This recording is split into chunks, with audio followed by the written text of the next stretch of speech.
Il y a eu un troisième dont personne ne parle, d'ailleurs c'est assez amusant que personne ne le mentionne, parce qu'il était prévu d'y avoir un sommet entre Vladimir Poutine et Volodymyr Zelensky, et c'est Boris Johnson aussi qui est intervenu pour stopper ce processus. Donc il y a eu 3 processus, et Zelensky a compris à ce moment-là, et d'ailleurs c'est ce que le message que lui a dit Boris Johnson, il a dit, vous arrêtez de négocier, et en échange de cette absence de négociation, si vous voulez, on vous aide jusque nécessaire.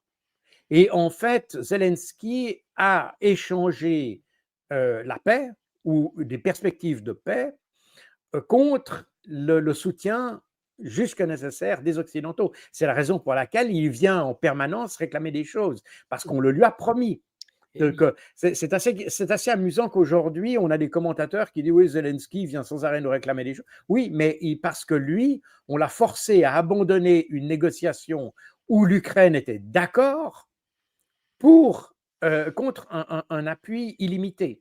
Et donc, aujourd'hui, si vous voulez, Zelensky ne fait qu'appliquer ce que les Occidentaux ont voulu. Le problème, c'est qu'à l'époque, justement, tous ces Blinken et Nuland qui ont une telle haine de la Russie, ils étaient aveuglés par cette haine, ils ont cru que la Russie était si fragile qu'elle allait s'effondrer dans les semaines qui allaient suivre.